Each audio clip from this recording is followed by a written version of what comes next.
Hello everyone, my name is Neil and welcome to silverThreads. Today on r/NoSleep, we meet a man who really likes his stationery. Posted by Born Beach. If you see a man with a red notepad, you need to read this as a matter of life and death. I don't know his name. I don't know his age. I don't know where he lives, and I certainly don't know how to find him. All I know is that he's dangerous, and he's on the move. I'm a government employee. I work in a research lab that develops experimental weaponry, primarily of the biological variety. I don't want to say much more than that, as this is already at massive risk of exposing my identity.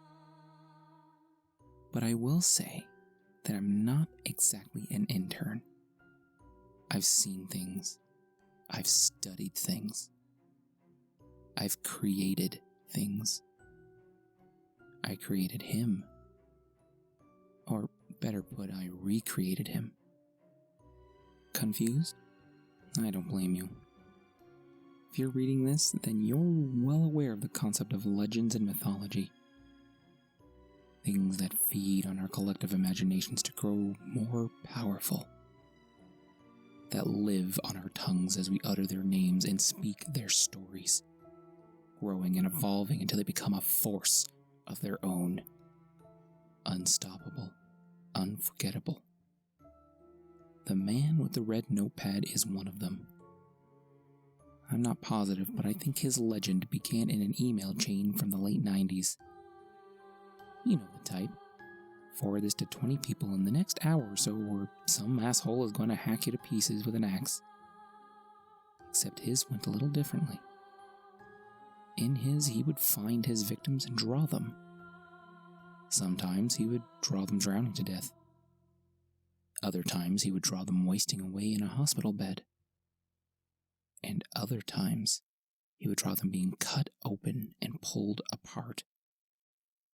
It was a coin toss what version of the internet myth you'll encounter, but all of them had one thing in common.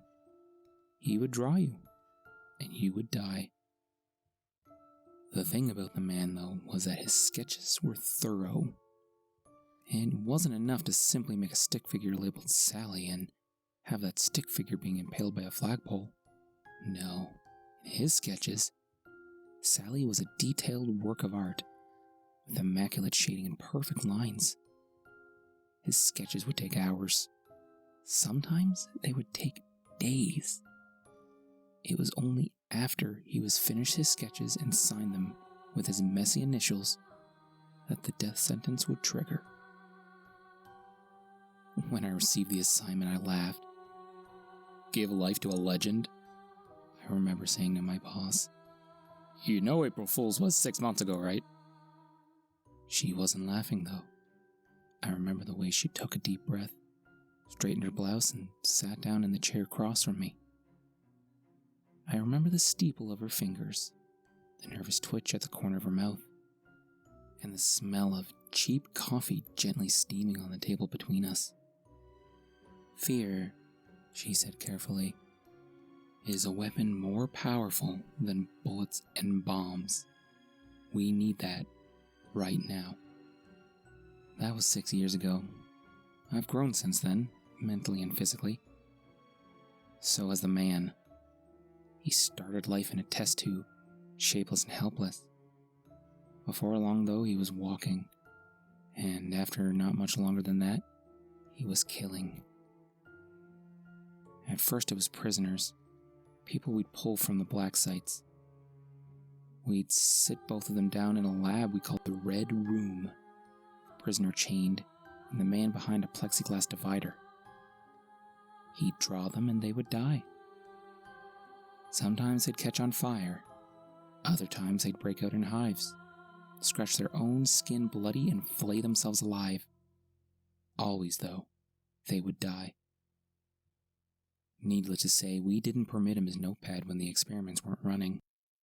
In the time between, he'd sit alone in his small cell, hunched over in the corner with his head down, I suppose I couldn't blame him.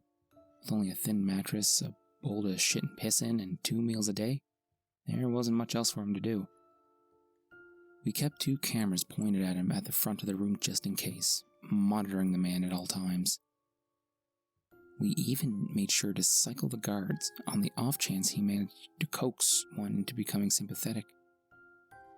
Hell, thanks to some clever genetic work on the part of my science team, he rarely even needed showers, so he was virtually always under lock and key.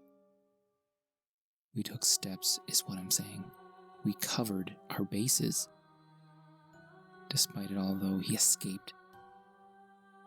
I got the call last week, and when my boss broke the news, first I called bullshit. It wasn't possible. Nobody escaped the facility. Hell, I remember the day it had first opened, when I was still a young woman with stars and stripes in my eyes, and fantasies of helping my country defeat the bad guys. I remember the contractor who'd overseen the construction, a round and hairy man with breath like garlic sausage and the fingers to match. He'd called the facility state-of-the-art, proudly boasting that Sherlock fucking Holmes couldn't break out of here. And yet the man was gone. Not only was he gone, but he had left a bloodbath in his wake. All in all, there were over 10 security personnel dead. One of the guards was found outside the man's cell, her skull cracked open and brain matter gently oozing from the fracture. Another was found in the camera control room, a bottle of Drano at his side and vomit covering his chest. Another was a personal friend of mine and head of the overnight guard detail, and he was found draped over the woman who ran the front desk, a bullet in both of their brains. It was horrifying and mystifying all at once. How could this have happened? The man's cell was entirely enclosed and didn't allow him to see any of our personnel. The most it had was a tiny slot on the bottom that we passed food through, as he passed his shit and piss through. Each week, when we'd retrieve him for our experiments, we'd even dispatch personnel to scrub the room and ensure he wasn't drawing on any of the surfaces. Of course, we tried consulting the camera footage, but the cameras had been disabled during his escape. There was nothing. He was just gone. A few hours after the escape, I got a call from the IT department. They said they'd been going back through old footage of the man, trying to determine if there was some hint of what was to come. Something that might indicate exactly what had happened. They showed me footage of the man in his cell, and it looked like the same routine I'd seen 1,000 times before. He sat in the far corner with his head down, silently waiting for his next meal or bowel movement. There was the sound of the latch opening, followed by a woman's voice calling the man to supper. And then a covered plate of food slid across the floor. The man shifted, getting up to retrieve the plate, and when he did, I saw it. A tapestry of red was written upon his flesh, detailed and intricate. Markings covering his stomach that looked to have been carved by the edge of a fingernail. He quickly readjusted his shirt, taking care to tuck it back into his waistband. My jaw dropped in stunned silence. "Can you play the footage back with his shirt up?" I said quietly. "But take a still capture and zoom in." The IT technician nodded and did so. That's when it all came together. The marking in the man's flesh were his escape plan. His sketches, each one an immaculate carving of the facility's guards, each one a piece of the puzzle. One showed a guard unlocking the man's cell, then caving in her own skull with the heavy steel door. Another had a guard disabling the cameras and then swallowing drain cleaner. The last sketch was of the man I knew, the head of the nighttime guard detail. It pictured him shooting and killing 7 other security personnel, and then turning his sidearm on himself. There was also another sketch. I recognized that face as well, and my heart sank momentarily before realizing the subject of this sketch was still alive. She was a secretary in our archives, a young woman who had tragically lost her arm in a traffic collision 2 months ago. She hadn't been back to work yet, but it pictured her burning down the archives and all the local research we had of the man before walking into the flames herself. In the man's flesh, though, she still had 2 arms. My mind turned and I realized how the man had pulled it all off. It was in the time between experiments. It was during the walks we'd take to the Red Room. While he made his way along the corridors and chains, he'd catalog faces, features.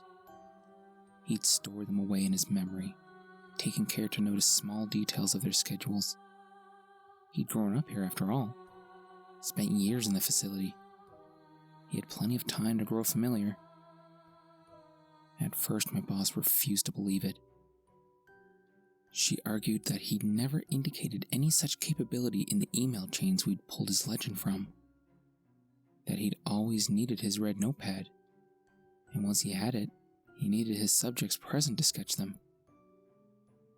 It was, of course, our mistake to forget that legends evolve.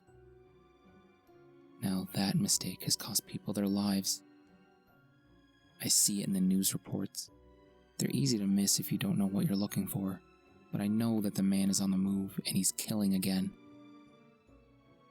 The facility and the government refuse to comment on it. They refuse to come clean about the things we're doing and the danger the public is in. My boss died 2 days ago. And a day before that, a member of my research team passed away. The day before that, 2 other members died. I'd probably be dead myself if I hadn't seen the writing on the wall and taken one of my own fingers off. So now, I'm taking the matters into my own hands. I'm raising the alarm to you, the public. The man with the Red Notepad is out there. He may be sketching you. You might not even see him doing it. Maybe he'll just say hello to you in passing. Maybe he'll just take a memory. But if you do catch somebody looking at you a little too carefully, or glancing your way before putting pen to paper, then it's time to run. It's time to run. And maybe leave a finger behind, for good measure.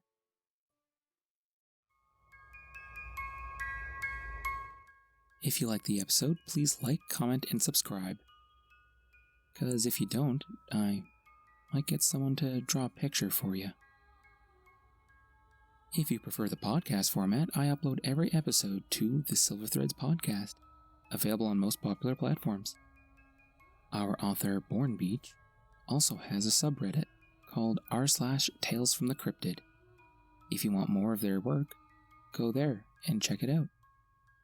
Thank you all for listening, and I'll see you next time with another story.